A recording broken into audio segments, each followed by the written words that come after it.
Hey guys, welcome back. This is episode 5 of Are We Strong Yet? Sorry, my cat's rubbing against my leg, just giving her some pets. So if you just see me looking down and petting that way, that's what's going down. It's my cat, Big Pickle. But yeah, you see we're back in the basement. Obviously the power came back on. You know, last week we had to change the scenery. This week we're back down in the weenie hut, right where we're supposed to be. So appreciate you sticking with me this far. Like I said, this is episode 5. Who knew we'd make it, right? Who knew we'd make it? Actually, gotta remember when I'm down here, take my watch off. Oh, there's Pickle. Sorry. She can hang out for a bit. But yeah, thanks for sticking around. Week 5, episode 5, whatever you want to call it. We're back in the weenie hut, and we're just gonna get right into it. First things first, this week, pretty big week. As I'd mentioned previously, I'm a big fan of the Massonomics podcast and YouTube channel. And probably 2 months ago now, the boys were out here, Big Tommy, Big Tanner, to do a home gym tour. And that finally, they just uploaded it yesterday. Because again, it's Friday today, uploaded it yesterday, Thursday, to their YouTube channel. So I'll link or I'll tag them or I'll do something in the description below so you can get to that video easier. If for some reason you're watching this and aren't a fan of the Massonomics, head over there, check out that video, and check out their other home gym tours and other videos. Like, they're great. I'm a huge fan. I've been a regular listener of their show for a long time, and I just nothing but good things to say. And it was such an overwhelmingly fun experience to have those guys down here and just kind of talk shop. And I know when I do these videos, I'm a little more chill, but I'm usually a pretty enthusiastic guy. It's just kind of hard to be really enthusiastic when you're sitting talking to your phone alone in your basement. But so it was just really cool to just have some dudes to riff off of. And I don't know, I had a ton of fun shooting that. I hope they had as much fun as I did making it. And yeah, it was just such an overwhelming positive experience. And yeah, if you're watching this, like, you should go over and watch that video because I think it was great. And the only other thing is, like I said, I've been a fan of that show for a long time, and it was really cool to actually meet those guys in person. And then the fact that, like, I met them in person and they were just two really down-to-earth, just really cool dudes, just maybe even a bigger fan. So enough about that for now. But go over, watch the home gym tour, and check out Massonomics. They're awesome. But, pause. There's going to be a cut in the video here. I got to run upstairs because my kiddo just woke up. So I'm going to run, take care of that. When I come back, we'll get into the diet and the training and all that good stuff, okay?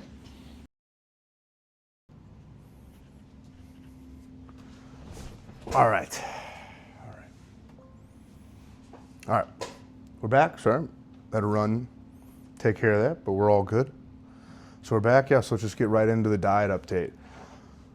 I'm going to be honest with you guys. This last week of the diet, we only lost like half a pound per carbon check-in. So it's just kind of funny because last week it upped my calories, but then this week I still lost some weight, but I didn't lose at the desired rate.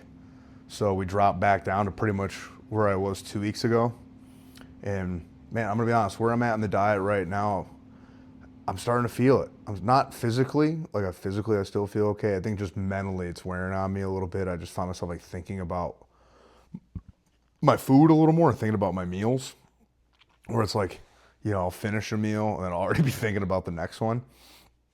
And I think that's for 2 main reasons. One, I think just life stress is just kind of, it's not increased, but I'm just feeling it a little more, you know, because on top of working full time, I got a young kid, and I'm also currently going to school to get my master's degree. So I just kind of got a lot on my plate. So I think that's all starting to just kind of stack on me a little bit. And that's, I think, making me like I've talked before, I love food and I love to eat. So I think like old habits of just wanting to like eat some comfort food, and we've been holding strong. Admittedly, we've been holding strong. We've been staying dialed in. I have not really cheated, but I have been like, oh, I need a snack. But like today, I had a little snack where I just ate like some blackberries and some jackfruit, right? Like still, yeah, not the best, but like could be way worse, right? So you're trying to mitigate that. So we're still overall dialed in, but it's starting to wear on me a little bit. And two, I did the math. Like I'm 14 weeks in to this cut, guys. I've had one maintenance week over this 14, but other than that, like I've been attempting and actively like trying to track and eat at a deficit now for 14 weeks. So I think just the mental aspect, I'm starting to get a little tuckered out. That's fine because I know I got 3 more weeks until my deload, and then when I hit my deload and go into my anchor template, I made the decision I'm going to switch to maintenance for that 4 weeks, just to give, not even to give the body a break, but just to give my mind a break, right? Because I think I'm experiencing a little bit of what Dr. Mike Israetel refers to as diet fatigue, where again, I think I'm just a little tuckered out, but we're gonna stay the course. We're gonna do the thing. We're still losing weight. We're still inching towards the goal, and I think that's what matters, right? And the light's at the end of the tunnel. I got 3 more weeks, and then I'll get to eat a little more food, and maybe I won't have to think about my meals as hard because I'll have more of a bubble, right? But that's really where we're at with the diet. Calories dropped a little bit this week, but overall we're trucking. The body's still responding well. And even though, like I said, I only lost like a total of like a half a pound, give or take, I'll have like the screenshot of my carbon check-in up. I do want to go on a bit of a tangent here and say like the scale is a metric, but it's not the only metric, right? Like I'm still feeling pretty strong on my lifts. For the second time now over this cut, I have to adjust my lever belt because I didn't feel like it was getting tight enough. So I got to move the buckle again, right? Which means the gut's getting smaller. So there's other things, other indicators that aren't just scale weight that shows like, hey, we're still moving in the right direction. So like, let's stay the course. Let's stay locked in. Like we're still cooking, right? All hope is not lost. We're still in here. So with that, we'll move into a training update. Really good week. I've been up, like I said, a lot of my accessories, where I just made my accessories a little harder, where again, I swapped out push-ups for dips, increased the weight on some of my other exercises, like using the heaviest dumbbells that I have now for sets of 10 for one arm rows, which are the 125s. Just feeling good in that respect. Like the workouts are feeling good. Even if I am starting to feel like my recovery hasn't been on this last week, the recovery hasn't felt like it was on point. I've definitely gone into some workouts still a little sore, still a little tired, to where I was entertaining taking an early deload this coming week, because I did finish technically my first leader template, my first 3-week cycle wrapped this week. So if I was going to do an impromptu deload in between cycles would be the time. But really, you know what? Like the weights next week are going to be lighter than they were this week because the new cycle starts. I don't think I'm at the point where I need a full-blown deload yet. So I'm going to stay the course. I'm going to move into my next leader template. I got 3 more hard weeks of training, and then we'll move into a deload, up the calories, move into an anchor template, and just do all that. So I think that's what I'm going to do. I'm feeling pretty good about it. I went for a nice little bike ride today. Got the legs nice and loose. Felt really good. So I think we're going to, again, stay the course. Again, the plan is in place. We're going to trust the plan. And even though I do believe that like it's not set in stone, but on the other hand, like you don't want to just constantly be changing the plan every time things aren't going 1,000% perfect. And the last couple weeks, as you guys know, have been pretty kick-ass. So to have 1 week that wasn't a complete 10 out of 10 finally, like that's to be expected. Not every week's going to be an absolute fucking killer, right? So, but all in all, again, we're progressing. We're feeling good. We're doing the thing. We're going to stay the course. Like I mentioned, we are moving into another leader template. So now at this point in the cycle, I'm going to up all of my training maxes. So all my upper body training maxes are going to go up by 5 pounds, and my lower body training maxes are all going to go up by 10 pounds. And those numbers are going to be what I'll calculate my like weight targets for my main movers moving into this next cycle. So pretty excited. Again, I'm a little tired, but hey man, if you're training hard, if you're doing the thing, like you're gonna be a little tired, right? I guess I'd be a little more concerned if every week I was feeling like I was just absolutely freaking crushing it. Like then I guess I'd just be, to quote Dr. Density himself, Eric Bugenhagen's, Ricky Boogs, I'd be training like a pencil neck daffodil, right? So the fact that, you know what, we're feeling a little fatigued, we're feeling a little tired, that just means, again, we're getting after it, we're making it happen. And yeah, I'll just keep an eye on it. It's just, you don't want the pendulum to swing too far, right, to where you're burning yourself out. But we got a long way before we hit that. Like I think too many people are too quick to pull the ripcord instead of just being like, hey, you know what, we'll stay the course and it'll be fine, right? I think too many people are too quick to pull the ripcord when things start to get you start to feel a little friction, when you start to get a little difficult. We're in here, man. We're gonna make it happen. Feeling good, feeling confident going into this next cycle, and really looking forward to that deload and that anchor template and the maintenance calories. But we got 3 more weeks. But over the next 3 weeks, we're gonna earn it. Plain and simple, we're gonna earn that deload. Okay. But I'll leave it at that before I'm just going in circles about the training. So what the little TED Talk section, whatever you want to call it, I want to talk about this week is early morning training tips. I know there's a lot of people out there who want to train, but they have a hard time making it fit into their day, when a really easy solution to making it fit into your day is just wake up earlier and go in the morning, like before work or before whatever your responsibilities for the day are, right? Now, a lot of people I talk to always say, oh, I could never do that, or oh, I just can't get up in the morning. Well, it's like, well, you can, though. That's the thing. Because, again, you just got to do it. It's really that simple. But I know there's a lot of people out there who love training in the morning, or someone like myself who I don't necessarily love training in the morning. But like I said at the top of the show here, like I just have a lot of responsibilities. So if I don't get up early to train and more or less train before my family gets up and needs me for the day, I probably won't get a workout in. So it's either I get up and make it happen, or I don't get to do it at all.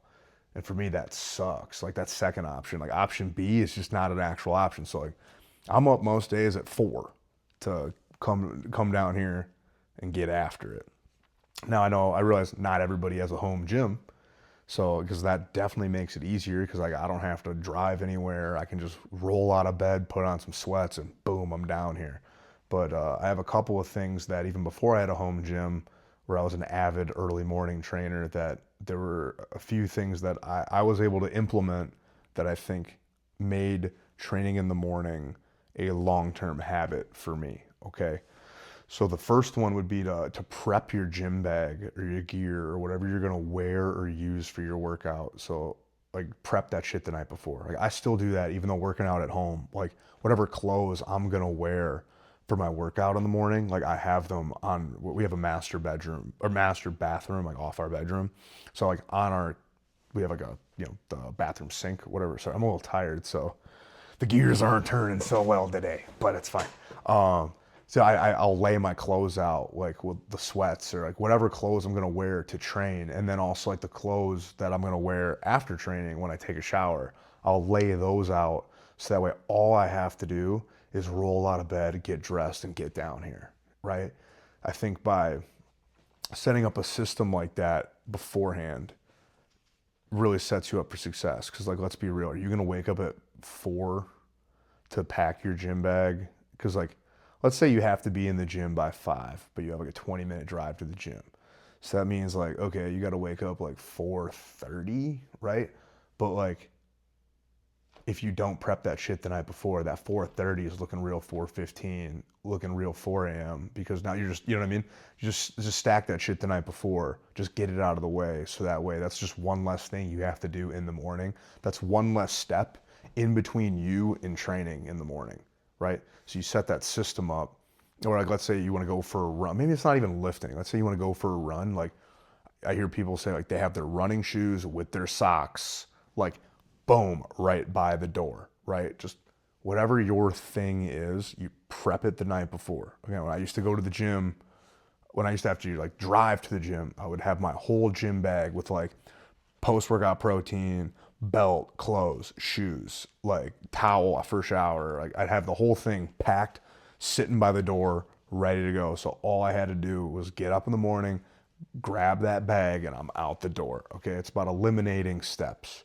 So if you eliminate that prep step in the morning, that's one less thing you have to worry about. That's one less thing keeping you from training. Oh, tactical pause, team.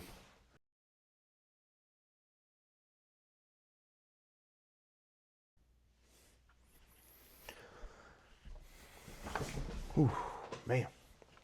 All right, we're back. Sorry about that. But hey, yeah, got to do what you got to do. She's just needs a little more support today than she usually does, but it's okay. She's cute, so she can get away with it. But anyway, like I was saying, pack your shit the night before, set yourself up for success. Number two would be to either like, how do I wrote this kind of janky, so I'm trying to think of a better way I can phrase this, but a good friend of mine who he trains clients and whatnot, he used this phrase where he calls it giving yourself a permission slip to train, right? So whether it be like your pre-workout ritual of like me, I'll wake up, I'll eat a banana, and I take a scoop or two, depending on the pre-workout, but I take my pre-workout, and I have like this whole pre-workout ritual to where it's like while I'm doing that, I'm getting in the mindset, I'm getting ready to train, right? Give yourself some sort of permission slip to train, whether it be, like a piece, like some shoes that you like to wear, but only when you work out. Or for me, like take pre-workout in the morning, like get some sort of ritual, some sort of, again, permission slip that it's like, it switches that, it flips that switch for you and gets you ready to train, right? Whatever your permission slip is, like find your permission slip and then just like enact that consistently. And that'll again help build the habit of getting up and just getting after it. Okay, that one's real simple. It could be a whatever you want, right? For me, I even have stim-free pre-workout, so that way on the off chance something happens and I don't get to train in the morning, and then I end up training like late at night when everyone else is in bed type deal. But I still like I'll go through the motion of drinking the pre-workout, even though I'll have one with no caffeine in it, so that way I'm not up all night. But again, there's like give yourself that permission slip, give yourself that buy-in to doing the thing, because then it's like, man, once I know, like I put that scoop in that shaker cup and I drink it, and I'm like, dude, now at least for me, it's like now I'm committed, right? Now I've started the process, and now I'm committed, and now we're gonna go freaking do this thing, okay? So find your permission slip, step 2. And then step 3, the snooze button is not your friend. I hear this a lot where, again, people are like, yeah, I set my alarm and I just didn't get up, which admittedly, we all do that sometimes. Sometimes your body, like, you're just tired, okay? But Brian Shaw had a really great quote. And if you don't know who Brian Shaw is, he's arguably the strongest, if not one of the strongest men who's ever lived. He's 4-time world's strongest man. He said, the snooze button is literally making me weaker, right? And I was like, damn, that's cool. Like, he's got a point, right? Because by you hitting that snooze button and you not getting up and training and you not getting up and chasing your goal, you are literally making yourself weaker by hitting that button. So don't hit that freaking button, right? The snooze button is not your friend. When your alarm goes off, get up. No snooze. Pickle, not now. So both my girls need me today, it would seem, hey? But the snooze button, not your friend. What I used to do, now I set my alarm on my watch and it's a silent alarm, so that way it doesn't wake my wife up. But what I used to do, I would set, like I would use my phone as an alarm clock, and I would set my alarm, or I would set my phone, somewhere where I could not reach it from the bed. I had to get up, put my feet on the floor, and go to where the alarm was to turn it off. And at that point, dude, you're already out of bed. Like, that's the hardest part, is getting out of bed. So by forcing yourself to get out of bed to turn the alarm off, like, guess what? You did it. You're up. So you're already up. So you might as well just do the thing, right? So I'd say implement that. If you're someone who's really committed to early morning training, if evening training is just absolutely not an option, or admittedly, I started training in the morning even before I was a parent, because I just hate gym crowds. It's also a large motivator of why I built a home gym. I don't like that 5, 6 p.m. gym crowd where like you can't use any of the equipment that you want and people are being inconsiderate or someone's hogging it or whatever. Like if you want to avoid that gym crowd, AM training's for you, but don't hit that snooze button. Because the cool thing about the AM training crowd in most gyms is like the only people who are in the gym at 4 or 5 in the morning are people who are about that life. So you're way less likely to run into like gym etiquette problems. But yeah, sorry, I'm just getting way off track now. I'm all over the place. But again, stay away from the snooze button. It's making you weaker, okay? Don't be snoozing. If you snooze, you lose. Straight up. If you snooze, you lose. As in this situation, if you snooze, you lose gains. And like, I don't know about you, I just can't abide that, okay? And my last little tip is like, just do it. Like your alarm goes off, just get up. Like hard stop. Like if, again, you have to just make that decision for yourself and just, again, make that promise to yourself. You won't regret it. Like you'll get up and you'll notice too, at least for me, like I'll get up in the morning, I train, and then I have more energy throughout the day because like I did the thing. And then now when I come home from work, I'm not worried about sneaking the workout in. I can just come home, be present, and just enjoy that my day is over. So it's kind of great. So just, again, if you're somebody who's just absolutely can't make evening workouts happen, you just got to commit. You just got to commit to it and you just got to do it. And it's something I've been able to implement now for a long time. I've been an early bird, early morning trainer for a long time. If you follow me on Instagram at all, you'll see like most of my workout stories, like for me training, it's like, yeah, like 4 or 5 in the morning. So again, I practice what I preach. You just do the thing. So just to recap, prep your shit, find your permission slip, snooze button's making you weaker, Nike, just do it. All right. If you can take those 4 things and apply them, I think you'll notice you'll be able to be way more consistent and maybe like you'll start training in the morning and find out that you really like it. Again, you like the lack of the gym crowd. You like getting your workout out of the way early in the day. You like for me, like when I get to work, I'm so much more awake because I didn't just roll out of bed. Like I'm primed, I'm ready, I'm able to attack the day. So just try it. If it doesn't work, if it really doesn't work and you absolutely hate it, then pivot, right? It's really no wrong answer. Whatever gets you training in the long term is what's going to work for you. Okay. So if you're somebody who likes to work out late at night, whatever your situation is, like just get in there and get after it. So hope you guys found that helpful. Again, I'm always looking for feedback. I'm always looking for new ideas. If there's some particular topic out there that you're like, oh man, I'm really struggling with this, or hey, what are your thoughts on that? Or I'm always looking for that kind of feedback. I'm always looking for that kind of input. So if you are out there watching and there's something specific you'd like me to address, please drop in the comments. I'd be more than happy to oblige. As well as if there's any kind of workouts you'd like me to do, just anything you'd like, anything like strength related that maybe I'm lacking or you'd like to see, just let me know. In the meantime, if you are training for something, whether again you're just trying to get in better shape, you're training for a competition, whatever your deal is, I'd love to hear about it. Slam it in the comments. Again, I'd love to know. But that's really going to wrap today up. I feel like we flew through that one today.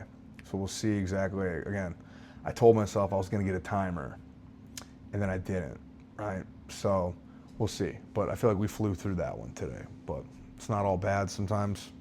Hey, whatever gets the point across, right?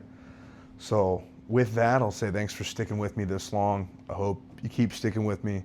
And just, again, one more shout out to the homies over at Massonomics. Again, they dropped the gym tour this week. And man, I had so much fun with it, guys. And I hope you have as much fun watching it as I did being able to do it. So, and with that, remember, you don't have to be strong to start, but you have to get started to be strong. Take it easy, guys.